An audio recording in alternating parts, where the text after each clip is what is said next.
എല്ലാവർക്കും PSC knowledge 2.0 സ്വാഗതം. നമുക്ക് കുറച്ച് ക്വസ്റ്റ്യൻസ് നോക്കാം. 1. ഇന്ത്യൻ നാഷണൽ കോൺഗ്രസുമായി ബന്ധപ്പെട്ട് ശരിയായ പ്രസ്താവനകൾ ഏവ? 1.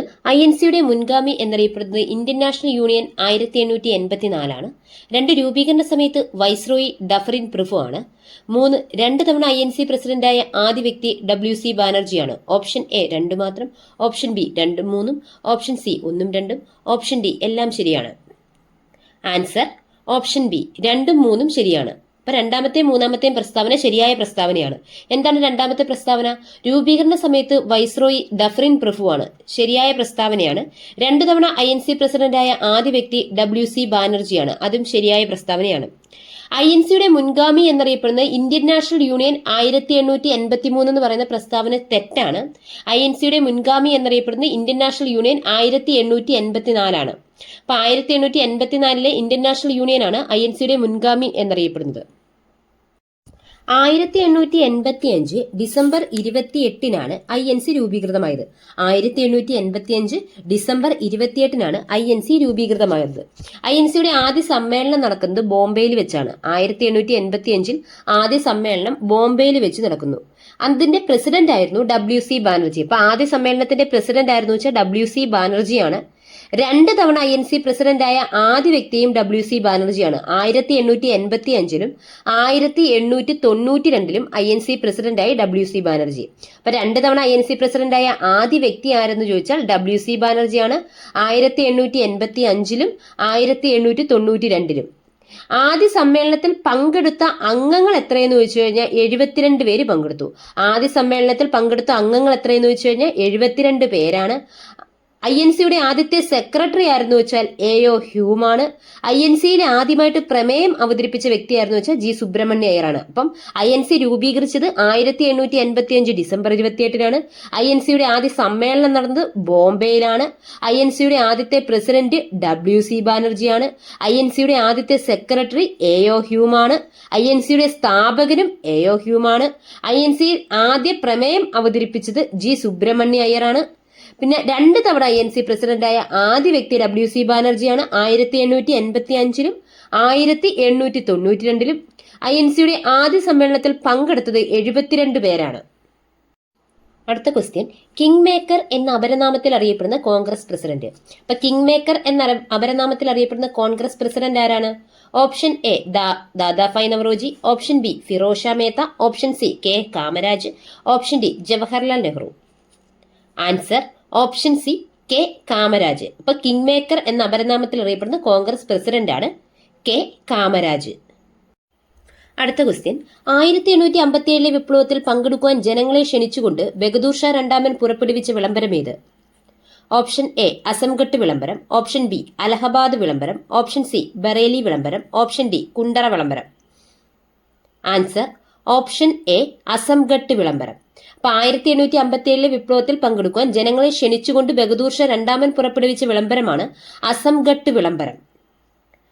1857 മെയ് 10-നാണ് ഇന്ത്യയുടെ 1ാം സ്വാതന്ത്ര്യ സമരം ആരംഭിക്കുന്നത്. 1857 മെയ് 10-നാണ് ഇന്ത്യയുടെ 1ാം സ്വാതന്ത്ര്യ സമരം ആരംഭിക്കുന്നത്.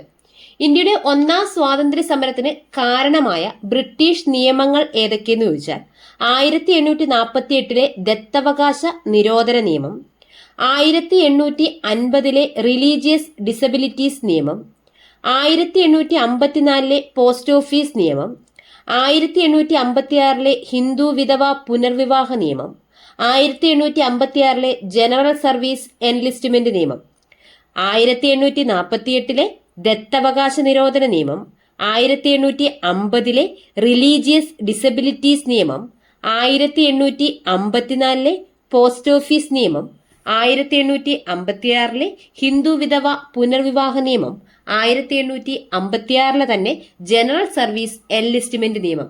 ഈ നിയമങ്ങളാണ് 1857-ലെ വിപ്ലവത്തിലേക്ക് നയിച്ച ബ്രിട്ടീഷ് നിയമങ്ങൾ. അടുത്ത ക്വസ്റ്റ്യൻ, മിത്രമേള എന്ന സംഘടന സ്ഥാപിച്ച വ്യക്തി. മിത്രമേള എന്ന സംഘടന സ്ഥാപിച്ച വ്യക്തി ആര്? Option A Maulana Abdul Kalam Azad, option B doctor BR Ambedkar, option C Subhash Chandrabose, option D VD Savarkar. Answer option D V D Savarkar. അപ്പൊ മിത്രമേള എന്ന സംഘടന സ്ഥാപിച്ചത് വി ഡി സവർക്കർ ആണ്. മിത്രമേള എന്ന സംഘടന സ്ഥാപിച്ചത് ആരാണ്? V D Savarkar. അടുത്ത ക്വസ്റ്റ്യൻ, താഴെ തന്നിരിക്കുന്നവയിൽ സരോജിനി നായിഡുവുമായി ബന്ധപ്പെട്ട് ശരിയായ പ്രസ്താവനകൾ തിരഞ്ഞെടുക്കുക. 1. ഇന്ത്യയുടെ വാനമ്പാടി എന്നറിയപ്പെടുന്ന വ്യക്തി. 2.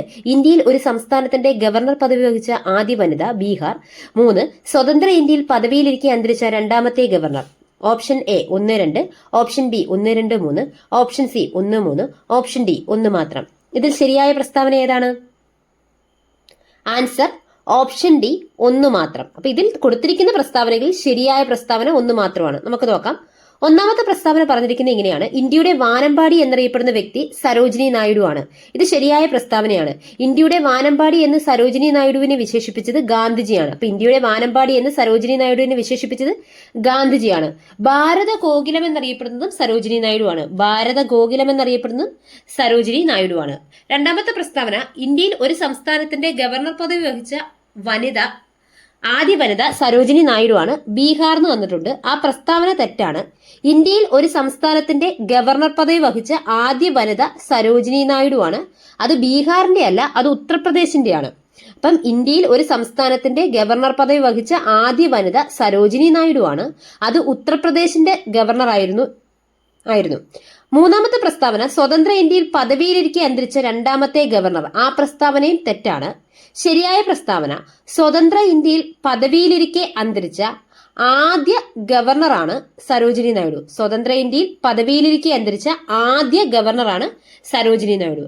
അപ്പൊ ഒന്നും കൂടെ പറയാം: ഇന്ത്യയുടെ വാനമ്പാടി സരോജിനി നായിഡു, ഭാരത ഗോകുലം സരോജിനി നായിഡു, ഇന്ത്യയിൽ ഒരു സംസ്ഥാനത്തിന്റെ ഗവർണർ പദവി വഹിച്ച ആദ്യ വനിത സരോജിനി നായിഡു, ഉത്തർപ്രദേശിന്റെ ഗവർണറായിരുന്നു സരോജിനി നായിഡു, സ്വതന്ത്ര ഇന്ത്യയിൽ പദവിയിലിരിക്കെ അന്തരിച്ച ആദ്യത്തെ ഗവർണറാണ് സരോജിനി നായിഡു.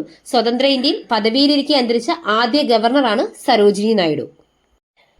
അടുത്ത ക്വസ്റ്റ്യൻ, എത്ര കേന്ദ്രഭരണ പ്രദേശങ്ങളാണ് 1956 പുനഃസംഘടനയിലൂടെ നിലവിൽ വന്നത്? എത്ര കേന്ദ്രഭരണ പ്രദേശങ്ങളാണ് 1956 പുനഃസംഘടനയിലൂടെ നിലവിൽ വന്നത്? Option A 7, option B 8, option C 6, option D 5. Answer option C 6. അപ്പൊ 1956 പുനഃസംഘടനയിലൂടെ നിലവിൽ വന്ന കേന്ദ്രഭരണ പ്രദേശങ്ങളാണ് 6 സംസ്ഥാന പുനഃസംഘടനാ കമ്മീഷൻ 1953 നിലവിൽ വരുന്നത്. അപ്പം സംസ്ഥാന പുനഃസംഘടനാ കമ്മീഷൻ രൂപീകരിച്ചത് എന്നു വെച്ചാൽ 1953. സംസ്ഥാന പുനഃസംഘടനാ കമ്മീഷന്റെ അധ്യക്ഷൻ ഫസൽ അലി ആയിരുന്നു. സംസ്ഥാന പുനഃസംഘടനാ കമ്മീഷന്റെ അധ്യക്ഷൻ ആരാണ്? ഫസൽ അലി. സംസ്ഥാന പുനഃസംഘടനാ കമ്മീഷനിലെ അംഗങ്ങളായിരുന്നു HN കുൻസ്രുവും KM പണിക്കറും. സംസ്ഥാന പുനഃസംഘടനാ കമ്മീഷനിലെ അംഗങ്ങൾ ആരൊക്കെയായിരുന്നു? HN Kunzru, KM Panicker. സംസ്ഥാന പുനഃസംഘടനാ കമ്മീഷനിൽ അംഗമായ മലയാളി KM പണിക്കർ. സംസ്ഥാന പുനഃസംഘടനാ കമ്മീഷനിൽ അംഗമായ മലയാളി KM പണിക്കർ. സംസ്ഥാന പുനഃസംഘടനാ നിയമം പാസാക്കിയ വർഷം 1956. സംസ്ഥാന പുനഃസംഘടനാ നിയമം പാസാക്കിയത് 1956. 1956 സംസ്ഥാന പുനഃസംഘടനാ നിയമപ്രകാരം 14 സംസ്ഥാനങ്ങളും 6 കേന്ദ്രഭരണ പ്രദേശങ്ങളും നിലവിൽ വന്നു. 14 സംസ്ഥാനങ്ങളും 6 കേന്ദ്രഭരണ പ്രദേശങ്ങളും നിലവിൽ വരികയും ചെയ്തു.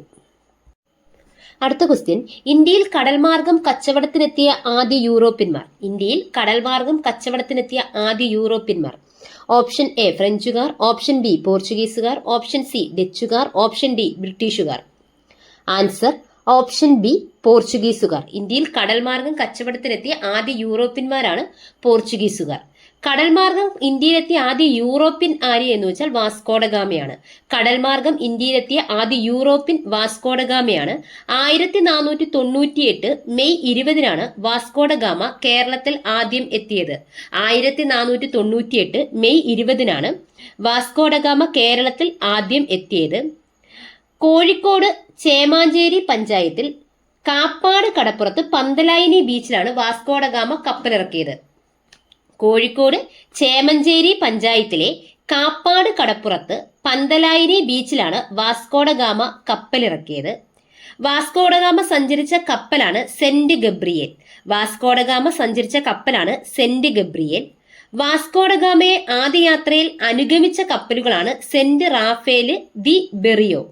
സെന്റ് റാഫേലും ദി ബെറിയോ എന്ന് പറയുന്ന കപ്പലുകളാണ് അനുഗമിച്ചത്. വാസ്കോഡഗാമയെ വാസ്കോഡഗാമ യുഗത്തിന്റെ തുടക്കമെന്ന് വിശേഷിപ്പിച്ചത് KM പണിക്കറാണ്.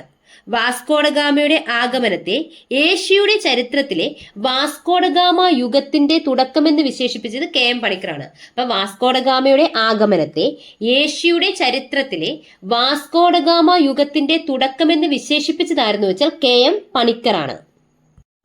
അടുത്ത ക്വസ്റ്റ്യൻ, വിദ്യാസമ്പന്നർ മാറ്റത്തിന്റെ വക്താക്കളാണ്, ആരുടെ വരികളാണ്? അപ്പൊ വിദ്യാസമ്പന്നർ മാറ്റത്തിന്റെ വക്താക്കളാണ്, ആരുടെ വരികൾ? Option A Veeresalinga Pantulu, option B Rajaram Mohan Roy, option D DK Karve, option D GG Agarkar. ഏതാണ് answer? Option A Veeresalinga Pantulu. അപ്പൊ വിദ്യാസമ്പന്നർ മാറ്റത്തിന്റെ വക്താക്കളാണ്, ആര് പറഞ്ഞ? വീരേശലിംഗം പന്തലു.